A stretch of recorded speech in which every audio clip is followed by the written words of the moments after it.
Bienvenue à tous, je suis Christelle Petit, coach et thérapeute de formation et coach de nature, comme j'aime à le dire, pour vous aider à sortir d'une emprise toxique, que ce soit une relation amoureuse d'ailleurs ou finalement familiale ou amicale. On le verra peut-être au fur et à mesure. Ce nouveau format est vraiment là pour vous donner des clés concrètes, des outils, des conseils pour agir au quotidien et ainsi en sortir.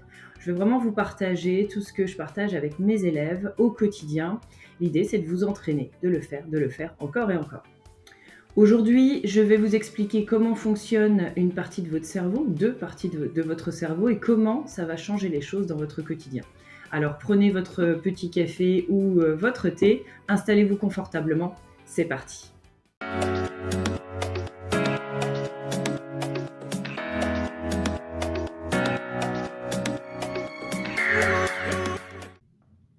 Lorsque vous réfléchissez, lorsque vous pensez, vous avez deux zones distinctes de votre cerveau qui se mettent en route. Pour simplifier, donc vous avez le cerveau reptilien qui lui agit en mode survie, en mode de protection et donc de façon automatique. Et puis vous avez aussi votre cortex préfrontal qui lui est plus en avant du crâne hein, là, et du front. Ce cortex préfrontal, lui, vous permet de trouver de nouvelles idées, d'avoir un éclaircissement, euh, d'aller créer et de générer de nouvelles idées ou de nouvelles actions. Alors, ce cerveau reptilien, lui, on lui parle de mode survie, il est automatique, il est vraiment là pour vous défendre, et c'est lui qui va tout le temps chercher à vous laisser en vie. Toutes les études le prouvent.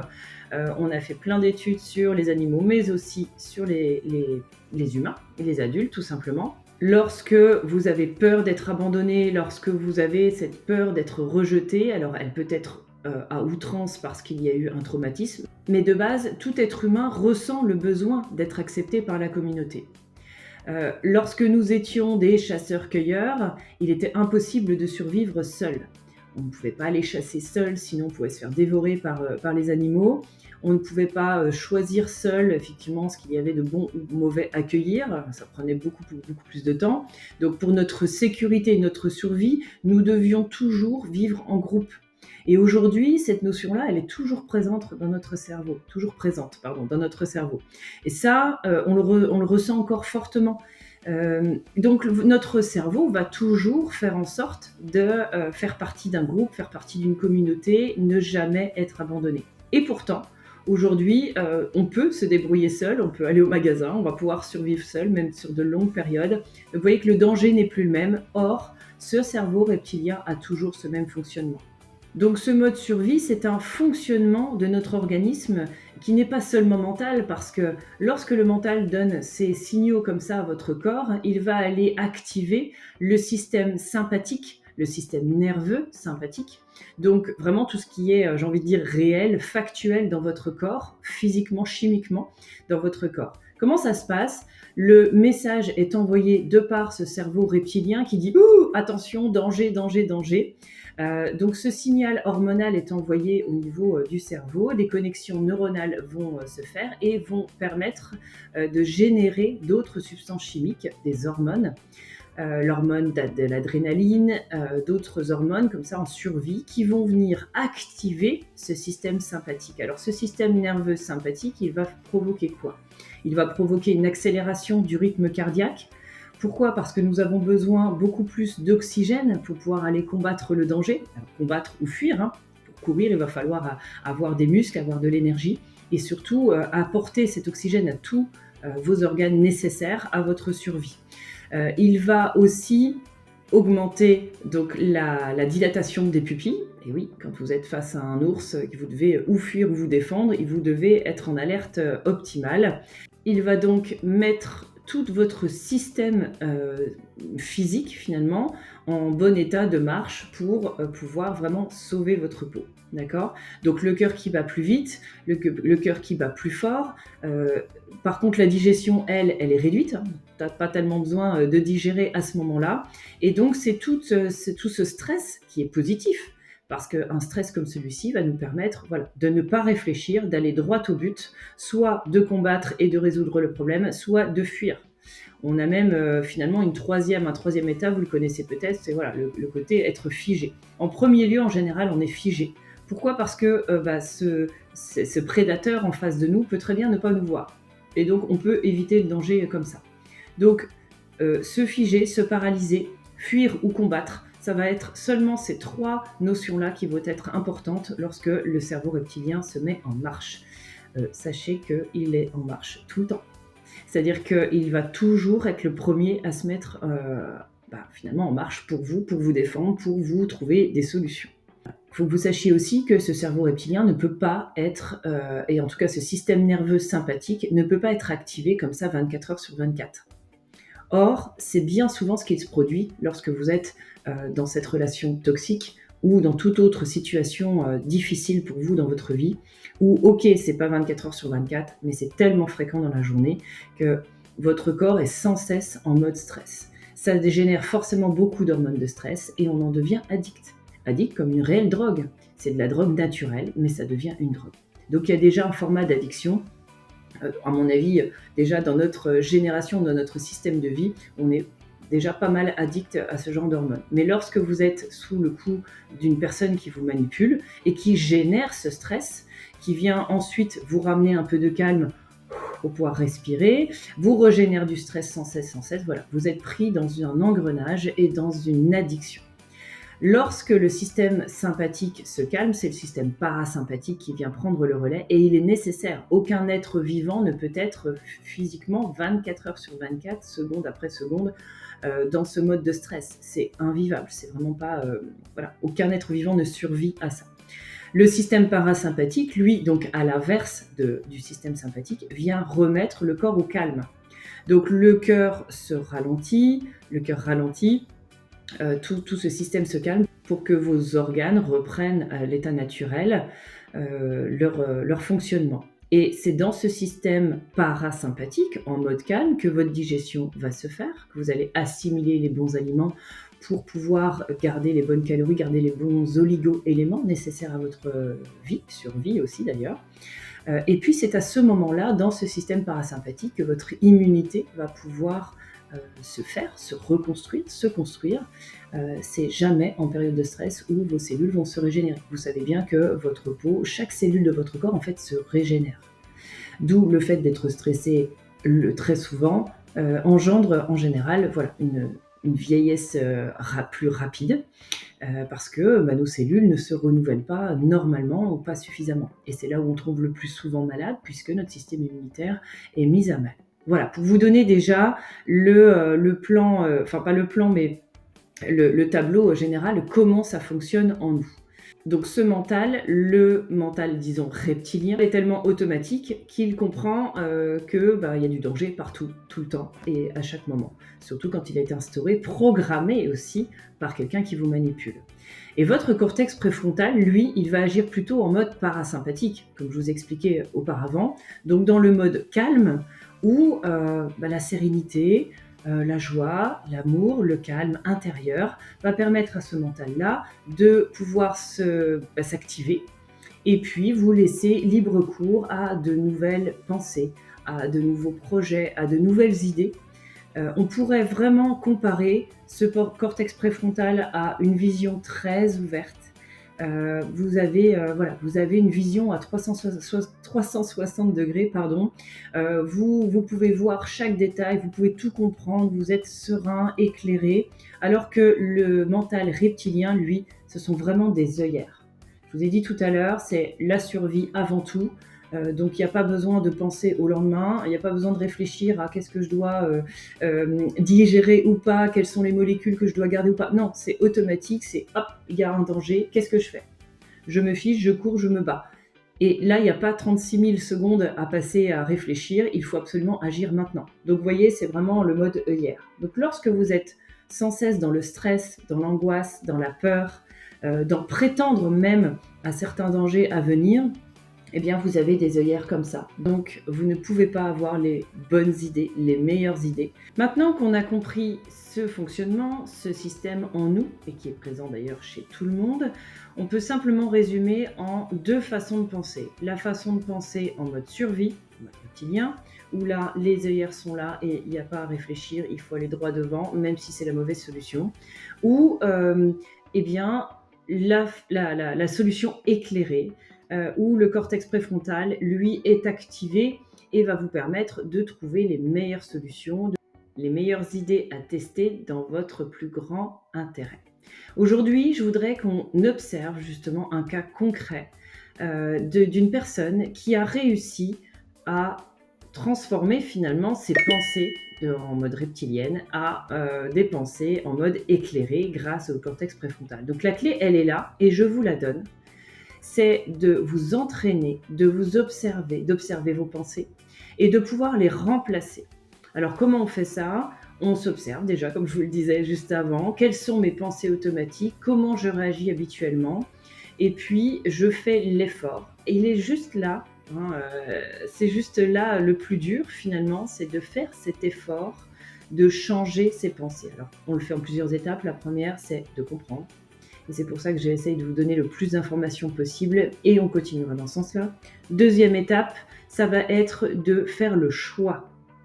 Penser, c'est simplement un choix et vous êtes déjà libre. Vous avez déjà le choix de changer vos pensées, de choisir votre avenir, de choisir qui vous voulez être et ce que vous voulez faire. Et ça, il doit se faire en conscience. Donc comprendre vous permet de mettre en conscience les problématiques. Une fois que la problématique elle est consciente, on peut la voir, et bien là, on peut changer les choses. Donc faites le choix de changer les choses et ensuite, vous allez pouvoir le faire. Tout simplement, et il n'y a plus qu'à s'entraîner. Alors, par exemple, ça va être de faire le choix de... allez, prenons, on va le voir dans l'exemple juste après, mais faire le choix que chaque jour, et donc tous les matins, je choisis mes pensées positives. Alors je sais, la pensée positive, on en entend partout parler. Ça peut être un peu, vu comme quelque chose de trop spirituel. Ok, béni, oui, oui, tout ce qu'on veut. Ok, très bien. Sauf que lorsque vos pensées sont positives, elles sont agréables, vous vous sentez mieux dans votre corps. Et ça marche aussi à l'inverse. C'est quand vous êtes mieux dans votre corps, vous avez des sensations agréables, que des pensées plutôt agréables et donc positives vont arriver. Les pensées reptiliennes, elles vont toujours, donc, comme je vous le disais, être automatiques, mais toujours être négatives. Parce que le contrôle se fait par la peur. C'est bien comme ça que la personne manipulatrice va vous contrôler. C'est en vous mettant dans la peur. Finalement, on le fait par nous-mêmes. Parce qu'on a été habitué, que ce soit par la personne qui nous manipule, programmée par elle, que ce soit par la société, que ce soit par une éducation, peu importe. Mais vous avez le pouvoir dessus. De vous dire dès le matin, cette journée, elle va très bien se passer. De choisir ce que vous allez faire, ce que vous allez dire, en tout cas ce que vous allez penser, pour vous mettre dans cet état d'être plus calme, plus serein. Donc ça veut dire que vous pouvez choisir de mettre en action votre cortex préfrontal plutôt que de laisser courir votre cerveau reptilien. D'accord? Donc dans l'exemple qu'on va voir juste après, vous allez voir une dame qui a choisi et qui s'est entraînée à ne pas penser en amont à des problématiques. On stresse déjà en amont de tout ce qui va nous arriver. J'ai peur du manque, c'est ça les peurs, j'ai peur du manque, j'ai peur qu'il se passe ça, il va répondre ça. On prétend déjà à l'avenir. Alors, moins que vous soyez un voyant hyper doué, je suis désolée, mais vous n'avez pas l'avenir dans votre tête. C'est simplement votre cerveau qui vient aller chercher des exemples, des peurs pour vous restreindre et donc empêcher de nouvelles idées. Alors, l'exemple qu'on va voir juste après va nous permettre de voir que le choix de penser différemment, le choix de ne pas aller vers ses peurs va permettre d'avoir une sensation différente et une vision de l'avenir déjà différente. Et parce que vous avez cette vision-là, vous allez agir en tant que tel. Si vous avez déjà les pensées de peur que tout va s'écrouler, que vous n'y arriverez jamais, eh bien vous allez agir en conséquence. La pensée va générer un mal-être, une sensation donc, de stress, vraiment la sensation que vous ne pouvez pas faire autrement, et donc votre corps va agir en conséquence. Vous n'allez pas agir différemment, puisque vous êtes convaincu et que dans la sensation que vous avez dans votre corps, vous ne pouvez pas agir différemment. Or, si vous changez vos pensées et que vous dites « Ok, moi en fait, l'avenir il va être comme ça et je vais pouvoir faire ci, je vais pouvoir faire ça », ces pensées-là vont générer une sensation vraiment sérénité, de calme, de bien-être, qui va faire en sorte que le corps, lui, va se dire « Oh bah, ok, c'est possible en fait ». Vous voyez, ça enlève des résistances. Alors, pour que ce soit plus concret, je vous propose d'écouter cet exemple où cette dame prétendait, avant qu'on puisse avoir cet échange-là, elle était sur ses peurs de « Oui, mais mon fils, il part 3 semaines avec mon ex-mari, donc son papa. Il part 3 semaines, elle lui a demandé de pouvoir avoir des nouvelles et évidemment, il a refusé parce que vu que ça pouvait lui générer du stress et de la peur, il en a bien profité. » Et donc, les premières réactions, les premières pensées du cerveau reptilien, donc, ont été pour elle de se dire « Oh, mais pendant 3 semaines, je ne vais pas avoir de nouvelles de mon fils, il va me manquer, je ne vais pas savoir ce qui va se passer. » Et donc, hop, tout de suite, ça génère les pensées de peur, de réalité, de problématiques possibles. S'il ne va pas bien, je ne le saurai pas. Vous voyez, donc tout ça, hop, c'est parti vraiment dans un système de peur et d'angoisse. Et puis, on a travaillé ensemble à réfléchir, et si ça se passait bien ? Et si son petit gars a passé de super vacances, qu'il était bien entouré, que tout se passait bien, comment elle allait pouvoir se sentir, et donc comment son corps allait pouvoir réagir face à ces sensations. Je vous propose d'écouter et on en reparle juste après. Ce matin, je suis allée déposer donc, mon fils à l'école. Donc là, je vais le revoir dans 3 semaines, jour pour jour, du coup. Et bon, je me suis préparée à ça et je dois dire que je suis, étrangement, je sais pas, mais en tout cas, je suis sereine. Pour plusieurs raisons qui sont que, du coup, en fait, je suis contente parce que je sais que ma relation avec mon fils est solide et que c'est pas ces 3 semaines finalement qui vont changer quelque chose à notre relation. Que comme je suis dans cette dynamique, comme vous dites si bien, d'amour universel, j'ai vraiment envie de me dire, il va passer des super chouettes moments. Il aura ses tantes qui vont s'occuper de lui, il aura tout le monde aux petits soins pour lui. J'ai confiance totalement en son père pour prendre soin de lui, donc je sais qu'il sera bien. Je me dis qu'il a de la chance à son âge de voyager autant. Donc j'ai déjà cette reconnaissance intérieure pour lui. Et puis depuis que je sais donc qu'on va être séparés pendant 3 semaines, je me suis aussi dit comment je pourrais utiliser ce temps à bon escient. Donc là, du coup, demain, je rentre en France pour 3 semaines et je pense que ça doit faire peut-être 10 ans que ça m'est pas arrivé ou plus, de prendre le temps de voir des amis d'enfance que j'ai pas vus depuis des décennies. J'ai déjà dit à ma mère, prépare-toi, je te refourgue le bébé, je vais faire du sport,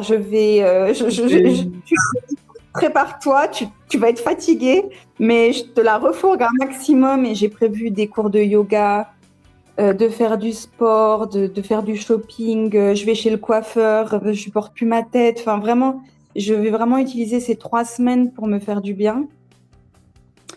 Et donc, je suis presque contente, en fait, malgré le fait que mon fils va me manquer, mais j'ai hâte de dormir, de manger, d'aller au restaurant. Je prends ça vraiment comme une bénédiction, là. Et puis, de pas avoir à affronter aussi le papa pendant 3 semaines, ça va me faire des grandes vacances. Donc, du coup, je suis plutôt dans un bon mood, là. La séparation s'est vraiment bien passée. Je lui ai dit que je l'aimais, que j'allais penser à lui, mais que j'étais extrêmement contente pour lui, de tout ce qu'il veut voir. Je lui ai dit qu'il prenne des photos de ce qu'il voulait me montrer pour qu'il me les remontre quand il rentre, que moi j'avais adoré la Thaïlande et que comme ça nous fera un pays en commun. Enfin, j'ai vraiment essayé de faire ça et je vois qu'il est content d'y aller et qu'il sait très bien que voilà, quand il va revenir, on va se retrouver et ça va être chouette. Et donc, il va s'autoriser sans problème à profiter. Et je suis super contente pour lui, quoi. Donc, et j'ai pas singé, j'ai pas fait semblant. Vraiment, je le ressentais au fond de moi. Donc, du coup, même moi, je suis apaisée, quoi. Donc c'est chouette. Je suis contente parce que je vais être confrontée à ce genre de situation en tant que parents séparés régulièrement. Et si j'arrive à plus ou moins toujours être dans cette dynamique, ça sera sûrement plus facile pour tout le monde, quoi. Je me revois de comment j'étais avant. j'ai tellement été habituée à être toujours un peu dans la complainte. Oh là là, c'est dur. Oh là là, mon fils. Oh là là, c'est quoi ça comme vie de pas avoir son fils tous les jours avec soi, etc. Et en fait, je ressens maintenant tellement fort la phrase qui dit la qualité du temps passé est plus importante que la quantité. Et vraiment, avant, quand on me disait ça, je disais ouais, c'est ça. C'est facile de le dire quand. Mais je trouve que c'est tellement vrai. Parce que quand j'étais même là, quand on habitait tous ensemble, j'étais tellement pas bien que, je veux dire, je donnais sûrement pas un dixième de ce que je donne maintenant. Il faut sûrement du temps pour l'accepter, pour le comprendre, mais quand on le vit et qu'on le ressent, en fait, ça me semble vraiment limpide maintenant. Cette histoire nous montre bien qu'effectivement, en pensant différemment et en ressentant différemment, et elle nous le dit bien, j'ai pas fait semblant, je l'ai vraiment ressenti, eh bien aujourd'hui, elle a au moins 3 bénéfices vraiment identifiables. Le premier va être de remplacer cette peur du manque. Elle a fait le choix de remplacer ses sensations et ses pensées de manque par quelque chose d'agréable. Donc c'est vraiment créer déjà son futur en fait. Elle est déjà en train d'ouvrir ses pensées, donc ouvrir ses sensations et donc ouvrir à pouvoir agir dans ce sens-là. Donc c'est ça qui crée finalement le futur et qui crée et qui explique en fait cette loi d'attraction dont tout le monde parle. On peut y mettre des mots différents, mais c'est exactement la même chose. Deuxième effet, elle s'ouvre à des projets pour elle. Et donc, du coup, c'est la roue qui tourne dans le bon sens. Plus elle est apaisée par ses pensées et plus elle est apaisée dans son corps, plus elle peut mettre en place des actions pour elle, de soins, de joie, de revoir des amis, etc., de demander de l'aide également. Et donc, plus elle va pouvoir se permettre, son corps va pouvoir agir en ce sens-là, et donc générer, encore une fois, à l'intérieur d'elle-même du bien-être, du calme, de la sérénité, ce qui lui générera, ce qui permettra en tout cas de générer, encore une fois, de nouvelles pensées, de contrôler ces pensées qui ne seront donc pas contrôlantes, mais plutôt déployantes, on pourrait le dire comme ça. Et puis le troisième impact très clair, et vous allez voir dans la suite de cette interview, de ce témoignage, eh bien, elle va pouvoir simplement s'ouvrir à des leçons de vie, à ces fameuses synchronicités, à ce que la vie nous apporte, des messages, des opportunités, des éclaircissements qui nous arrivent à longueur de journée, mais qu'on ne peut souvent pas voir parce qu'on est dans le format œillère. Eh bien, vous allez voir que justement l'expérience, une autre expérience avec son fils, lui apporte tout autre éclairage, et on en reparle juste après également. Je voulais aussi dire une petite anecdote parce que vraiment les enfants, je les trouve, ils sont tellement surprenants. J'avais acheté des petits livres sur la séparation, etc. Puis on lisait un petit peu ça. Et en fait, c'est marrant à quel point on projette nos propres peurs sur nos enfants parce que devant la télé, il me sort comme ça, il me fait « Maman, je pense que ça serait cool d'avoir un beau-père. » Je le regarde. Déjà, je ne savais même pas qu'il connaissait ce mot. Et il me dit, bah ouais, comme ça, tu auras un nouvel amoureux. Et moi, je lui dis, et en fait, j'aurais jamais pensé qu'il puisse dire ça. Et bon, même si c'est pas du tout d'actualité pour le moment, qu'il puisse me sortir ça alors qu'on ne parlait pas du tout de ça comme ça, je me suis dit, mais en fait, c'est vraiment sa manière de voir les choses, c'est pas la mienne. Et en fait, il faut pas que je me dise que ce qui me fait stresser moi, ce qui me rend moi inquiète ou malheureuse ou quoi, c'est sa vision aussi à lui de voir les choses, parce qu'en fait, c'est pas le cas du tout. Et j'ai trouvé ça super rigolo. Et du coup, il a pas de schéma préconçu dans sa tête comme moi je peux avoir. Et je trouve ça en fait super chouette, quoi. Et ça me donne ça me donne vraiment confiance dans l'avenir de me dire que sa vie, elle est peut-être pas fichue et que il pourra être quand même épanoui et heureux avec des parents séparés, quoi. Voilà comment finalement s'ouvrir, avoir justement ce mode de vision à 360, donc à l'inverse des œillères, permet de nous laisser entendre ce genre de message de la vie. Ici, l'enfant, avec sa naïveté, sa spontanéité et comme elle le dit si bien, zéro programme, zéro intention, enfin voilà, pas du tout surchargé par des intentions ou par un cerveau reptilien qui viendra prendre le contrôle, eh bien voilà, il va apporter une opportunité et donc une vision nouvelle pour sa maman qui ne l'aurait sûrement pas pensé, en tout cas pas dans ces termes-là. Donc c'est bel et bien parce que elle a choisi de observer ses pensées, de les changer, ensuite de les vivre, de s'entraîner pour le vivre, de vivre pleinement, pleinement pour soi. Et c'est là où vous entendez sûrement parler de l'instant présent, vivre l'instant présent.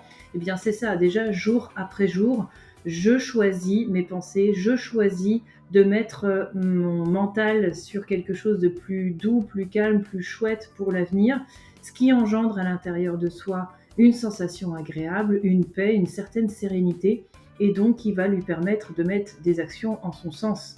Eh bien, quand on est dans cet état-là, on reçoit ce genre de message de la vie, que ça vienne d'une personne, d'un enfant, mais aussi d'une opportunité. Vous seriez surpris de voir de nombreuses opportunités arriver à vous, qu'elles soient professionnelles, personnelles, amoureuses, ou au niveau de la santé aussi.